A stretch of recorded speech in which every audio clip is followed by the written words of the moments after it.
Hello everyone, I am Yuvraj, Assistant Professor, Department of EC working in Prathyusha Engineering College. Now we are going to see about the topic amplitude modulation and demodulation techniques in the subject communication theory. Yes, first we will see about what is the amplitude modulation, where the amplitude of the carrier signal is going to changing with respect to the input audio signal, where we are going to modulate our audio signal. Why we are going for modulation? In the sense that for high speed transmission and high distance transmission we are going for the modulation technique. For example, our audio signal is going to be 20 kHz signal where it can be transmitted to the highest distance. So we are going for modulation technique. The modulation technique is nothing about we are going to add the high frequency carrier signal with the low frequency audio signal, where both an high frequency and low frequency is going to be added up and it is going to be transmitted for long distance transmission. Then we will see about how the detection is going to be. The detection in the sense that if you are going to modulate a signal, then the demodulation is going to be happen at the receiver end. The demodulation is the process of detecting the audio signal and removing the high frequency carrier signal. Yes, now we will see about what is the AM diode detector and what it is, how it works and where it is used. The AM diode detector is nothing but it is working as a filter circuit, where diode is going to be work as a low pass filter circuit. Why it is going to work as a low pass filter circuit? In the sense that it is going to receive only the low frequency audio signal, where the high frequency carrier signal is going to be suppressed off. Yes. This is called the amplitude modulated signal, where the sine wave and RF carrier wave is going to be added.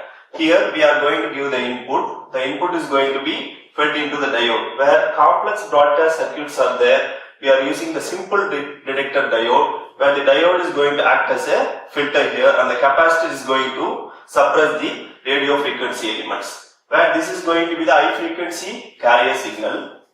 In that high frequency carrier signal, the amplitude is going to be modulated. It is called amplitude modulated signal, where we are having the high frequency carrier signal. With that, we are going to mingle our input audio signal using some mixer circuit at the transmitter. This is called low frequency audio signal. This is high frequency carrier signal. Using mixer, we are going to mix up. While mixing, it is going to give the amplitude modulated signal, where carrier is going to be changing its amplitude. And then how the detection is going to be, how this amplitude modulated signal is going to give the audio signal. This is what the challenging factor here. For that we are going for this diode and capacitor circuit. In theoretical, in reverse direction no current flows, in forward direction no resistance in theoretically. But in practical, some current is flowing in reverse direction and some current is flowing in forward direction, which is used to turn on our device. If our device is going to be germanium, it is going to 0.2 to 0.3 volt. If our device is going to be silicon, it is 0.6 volt. Where if our diode is going to be Schottky diode, it is approximately about 0.2 volt. This is what the turning on voltage of the diode. Where our input waveform is going to be like this. If diode is going to be added, half of the waveform is going to be suppressed off. Where we are going to give the amplitude modulated signal to the diode here. Let's see what is going to happen. Yes, this is what the amplitude modulated signal, where we are fitting up this input to the diode. This diode detector is going to give the off cycle of the waveform here. The off cycle of waveform is called audio signal waveform, where what we record is going to be that audio signal, where this diode detector is going to follow the complex circuits into simpler store.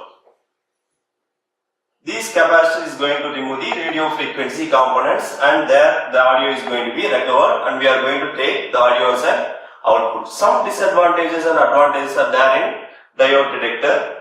The advantages is going to be it's very simple circuit and very effective circuit, and it is going to be low cost circuit.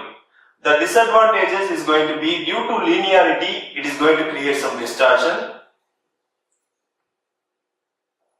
Side by side, the sensitivity of the circuit is going to be very poor, and also it is going to have some poor selective fading circuit. Thank you one and all for listening.